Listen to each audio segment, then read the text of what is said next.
E aí, pessoal, tudo bem com vocês? Eu senti de gravar mais um vídeo essa noite, né, domingo, desde a semana passada, quando eu gravei uma live falando a respeito dessa pandemia, do que eu penso, a respeito do pecado do ser humano, que tem cada vez mais se afastado de Deus.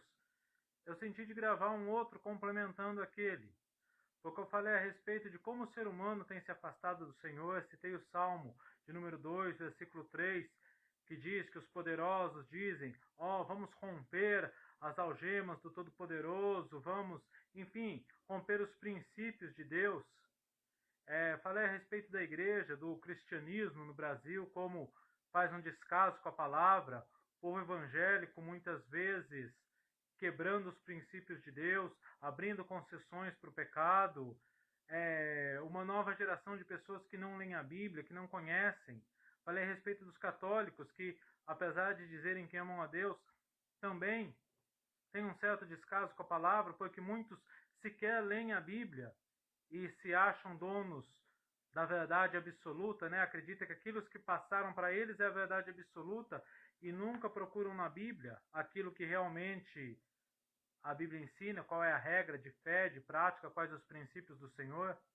Falei a respeito das testemunhas de Jeová, que também se dizem cristãs e que são ousados em pregar a palavra, mas que não têm a palavra de Deus como a sua vida, como o seu livro de fé e prática, não tem assim a palavra de Deus como a sua verdade absoluta, e sim o escrito de um homem, de Charles Russell, como regra de fé, né? Eles acham que a interpretação de um homem é a verdade absoluta e não a palavra de Deus.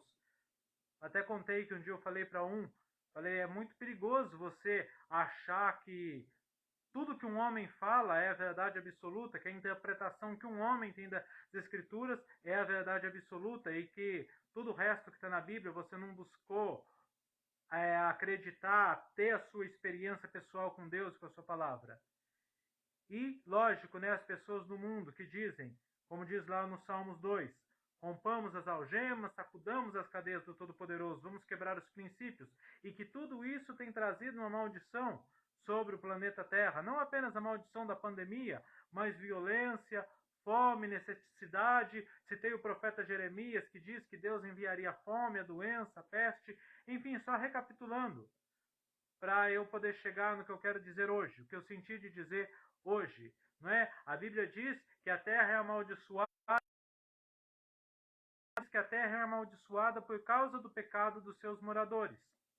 Só que tem uma coisa também, gente, que o Senhor colocou forte em meu espírito a semana passada. A gente não pode parar por aí, parar apenas no pecado dos moradores.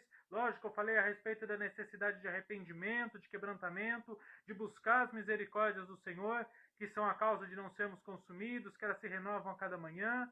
Enfim, que o Senhor vai nos ouvir e sarar a nossa terra. Mas assim, o que o Senhor pôs em meu coração muito forte é que em tempos de crise são tempos propícios para a glória de Deus se manifestar. O apóstolo Paulo, quando Deus fez o chamado para ele, Deus disse que levaria ele às nações, que levaria ele diante de governantes, de pessoas importantes de sua época, para pregar a palavra.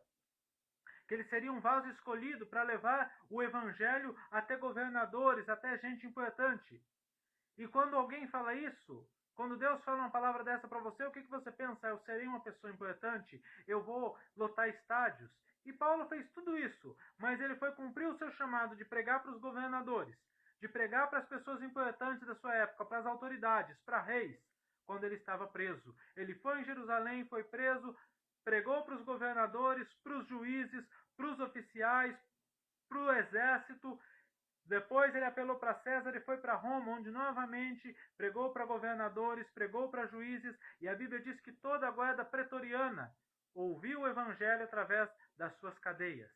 Então, num tempo de crise, num tempo de dificuldade, foi onde Deus mais manifestou a glória. E nós vivemos tempos de crise hoje, tempos de dificuldades, mas isso não é para nos apavorarmos e nem para sairmos condenando as pessoas. Quando eu trouxe uma mensagem de arrependimento e falando do pecado e falando de arrependimento, é a necessidade, eu quero trazer a necessidade de nos voltarmos para o Senhor e buscarmos uma solução em Deus.